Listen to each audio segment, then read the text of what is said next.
Tudo bem, meninos?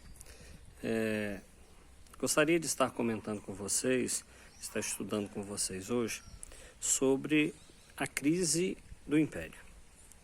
Nós sabemos que o Império, aqui no Brasil, que é a fase monárquica, compreende o período, o intervalo de tempo, de 1822 até o ano de 1889. E durante esse período do Império, nós tivemos três momentos distintos, três fases. A primeira fase que nós tivemos foi a fase do primeiro reinado, que é o governo de Dom Pedro I. Depois nós vimos que, em função da perda de apoio político, Dom Pedro ele vai abdicar ao trono. E ele vai abdicar ao trono para que o seu filho pudesse, mais adiante, já que ele tinha apenas 4 anos, vir a ser o imperador do Brasil. O envolvimento dele na crise sucessória portuguesa, além disto, também a questão da Guerra da Cisplatina, são os fatores responsáveis pela perda de apoio político da aristocracia e, consequentemente, fará com que ele venha abdicar ao trono no ano de 1831. Em 1831, inicia aquilo que nós chamamos de período regencial. Período regencial é o período em que o Brasil foi governado por regentes, por brasileiros. Esse período vai de 1831 a 1840. Já estudamos, já vimos que esse período foi um período muito conturbado, um período em que nós tivemos inúmeras revoltas. Revoltas como a Sabinada, a Balaiada, a Cabanagem, a Farroupilha, uma disputa política severa, uma disputa política intensa entre Partido Liberal e Partido Conservador. Nós vimos que, nesse período, houve, de fato, o risco do Brasil se fragmentar, perder a sua unidade territorial. O golpe da maioridade foi a solução para apaziguar essa disputa entre liberais e conservadores. E o golpe da maioridade, nós sabemos que antecipou a maioridade de Dom Pedro II. Então, aos 14, quase 15 anos, Dom Pedro II será aclamado, será o imperador do Brasil. E nós sabemos que Dom Pedro II, ele fará um governo muito longo, muito extenso. Começou lá no ano de 1840 e foi até o ano de 1889. Então, durante todo esse período, Dom Pedro, ele vai governar o Brasil. Vimos e já estudamos muitas questões que ocorreram durante o segundo reinado, o governo de Dom Pedro, como, por exemplo, a melhora expressiva, significativa da situação econômica do país, já que nós tivemos a implementação das lavouras cafeeiras no segundo reinado, já que nós tivemos elevada produtividade e exportação de café, balança comercial brasileira batendo recordes de exportação. Com isto, nós tivemos o crescimento urbano, com isso nós tivemos também o desenvolvimento de ferrovias, tivemos também a implementação da atividade industrial, sobretudo no estado de São Paulo, que era o maior e o principal estado cafeicultor que nós tínhamos no Brasil. O grande responsável pelo crescimento e desenvolvimento econômico. Mas também nós vimos que durante o segundo reinado, o governo de Dom Pedro II, nós tivemos a manutenção do trabalho escravocrata. Nós vimos que as leis que foram aprovadas, que foram criadas, não foram suficientes para pôr fim à vergonha da escravidão. A monarquia, ela era essencialmente escravocrata. A monarquia era essencialmente escravocrata. E tivemos lei do ventre livre, lei do sexagenário, lei Eusébio de Queiroz, porém nenhuma delas para acabar definitivamente com a escravidão. E vimos que a Guerra do Paraguai será o grande divisor de águas para o fortalecimento do movimento abolicionista, já que os negros, os soldados negros, lutaram bravamente na Guerra do Paraguai. Inclusive um formiguense, Francisco Gomes Lacerda, muito provavelmente, segundo a história, foi ele o grande responsável pela morte de Solano Lopes, ele quem teria batido o ditador paraguaio. Outra questão importante é que a Guerra do Paraguai, como já dito na última aula, vai fortalecer o movimento republicano. Há muitos barões do café estavam insatisfeitos com a monarquia. Só eles? Não. Também estavam também insatisfeitos os abolicionistas. Afinal de contas, com a monarquia ficava cada vez mais difícil, com a monarquia ficava cada vez mais complicado acabar com a escravidão. Quem mais estava insatisfeito? O exército também estava insatisfeito. Afinal de contas, lutaram bravamente, venceram a Guerra do Paraguai, mas não tinham o respeito do governo brasileiro, não tinham a valorização do governo brasileiro.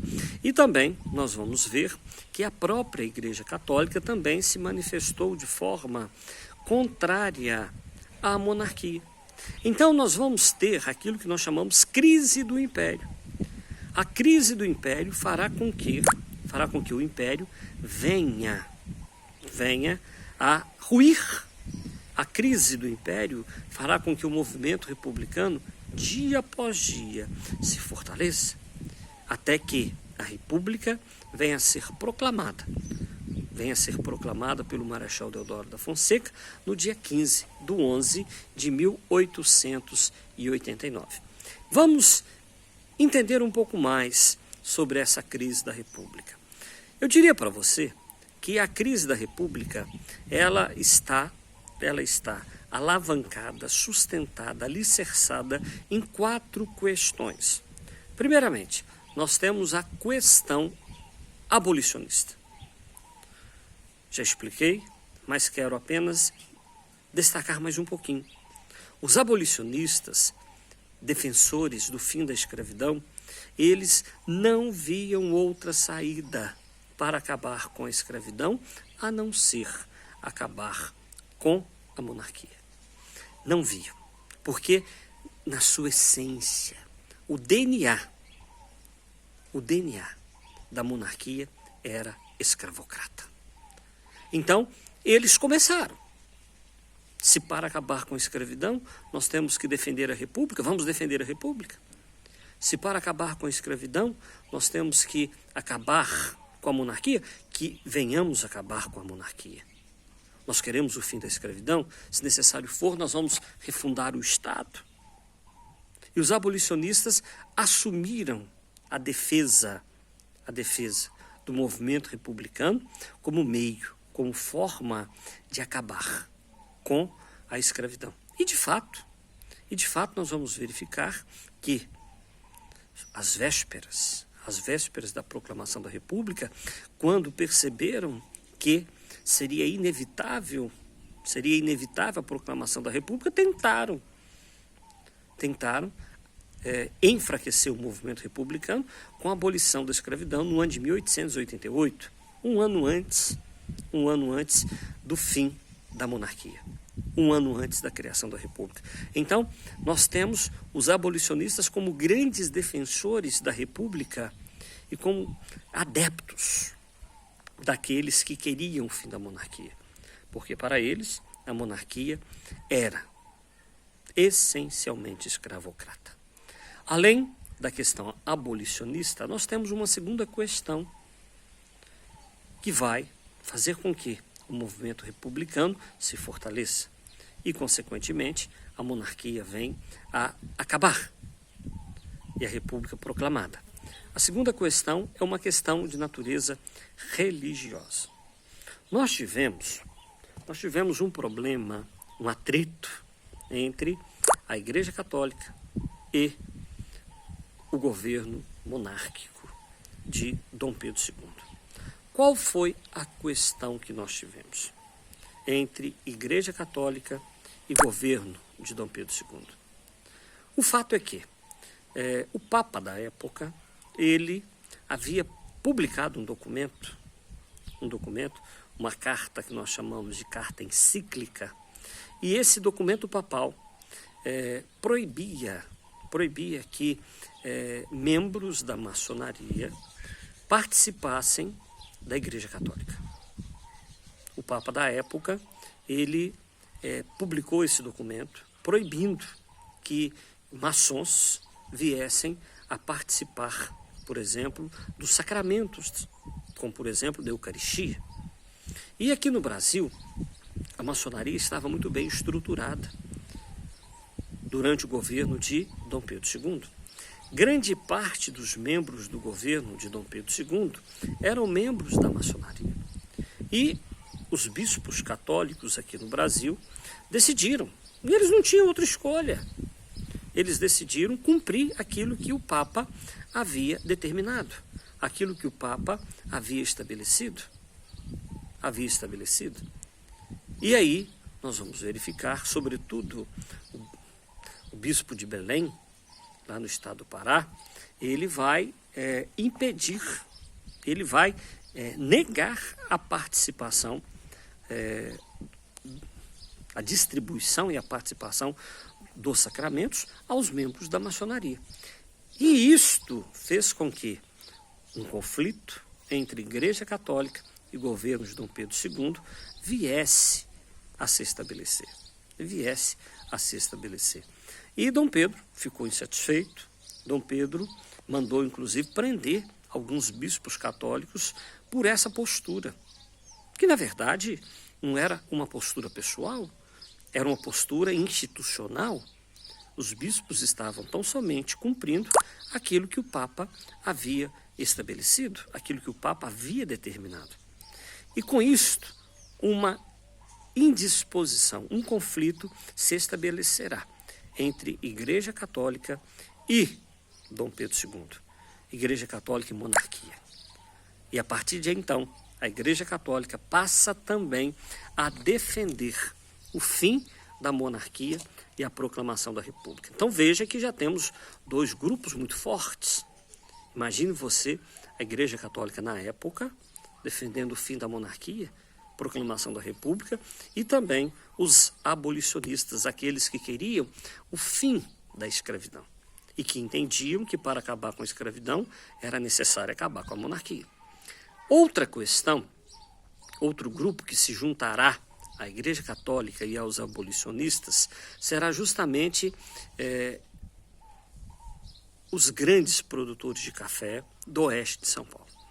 Os paulistas, os chamados barões do café, estavam insatisfeitos profundamente com a estrutura política do país. Por quê? Veja você que quem financiava, quem custeava, quem bancava todo o processo de desenvolvimento do Brasil na época, como por exemplo ferrovias, a primeira ferrovia que nós tivemos ligava Sorocaba até São Paulo e de São Paulo ao Porto de Santos, construída por um barão do café, o Barão de Mauá. Outras ferrovias no interior de São Paulo, tudo bancado, tudo custeado pelos barões do café. Além disso, todo o processo de urbanização, todo o processo de industrialização, as indústrias que estavam sendo implementadas no estado de São Paulo, bancadas, custeadas, por quem? Pelos barões do café. E, no entanto, os barões do café, essa importante classe, essa importante categoria social, não tinham qualquer voz dentro do governo. O governo de Dom Pedro II, um governo que não era republicano, mas era monárquico, centralizador, centralizava todas as decisões políticas. E essa centralização política não permitia a participação daqueles que estavam bancando, daqueles que estavam custeando, daqueles que estavam financiando. o processo de desenvolvimento do país. Eles não tinham voz, eles não tinham vez. E eles começaram a exigir espaço na vida política. Eles começaram a exigir espaço para poderem opinar, para poderem participar. Mas eles sabiam que na monarquia esse espaço eles nunca teriam. Na monarquia esse espaço nunca seria cedido. Por isso, os barões do café, eles se juntarão à igreja, se juntarão aos abolicionistas na defesa da República. Veja que forças foram se agrupando, grupos sociais foram se juntando em torno de um objetivo único, de um objetivo comum, que era justamente a proclamação da República. Mas faltava quem iria proclamar a República. Faltava o Exército. E o Exército brasileiro, desde a Guerra do Paraguai, de 1864 a 1870, o Exército brasileiro reivindicava espaço na estrutura política brasileira. Sabemos que a Guarda Nacional ela era extremamente privilegiada e o Exército brasileiro não tinha prestígio, não era valorizado pelo governo. A Guarda Nacional, sim. E o Exército, depois da Guerra do Paraguai, começa a reivindicar espaço, a reivindicar poder de participação. E nós vamos verificar que o Exército se juntará. O Exército brasileiro se unirá à igreja, aos abolicionistas e também aos barões do café na defesa da República. Na defesa da República. E nós vamos verificar que dentro do Exército brasileiro nós tínhamos uma figura que é até nome de rua aqui na nossa cidade. É a figura de Benjamin Constant. Benjamin Constant, talvez tenha alguém que mora nessa rua aqui em Formiga, fica ali, está indo para o bairro do Rosário. Benjamin Constant, ele era um dos grandes responsáveis pela Escola do Exército. E na Escola do Exército, Benjamin Constant, ele defendia e ensinava os valores republicanos, muito influenciado pelo positivismo, uma corrente sociológica francesa de Auguste Comte. E Benjamin Constant ficou sendo o grande articulador dentro do Exército brasileiro, para que o Exército brasileiro encabeçasse, tomasse as rédeas no processo de proclamação da República. E Benjamin Constant, ele irá convencer o Marechal Deodoro da Fonseca, que, diria para você, não era uma pessoa tão republicana. Não era, não.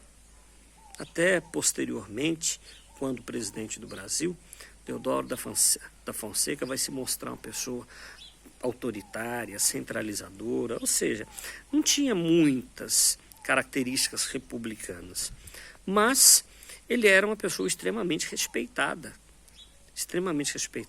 e com um poder de unificar os mais diversos segmentos, os mais diversos setores da sociedade. E Benjamin Constant convenceu o Deodoro da Fonseca de que o melhor para o Brasil era acabar com a monarquia e proclamar a República. Depois de muito insistir, Benjamin Constant irá convencer Deodoro da Fonseca.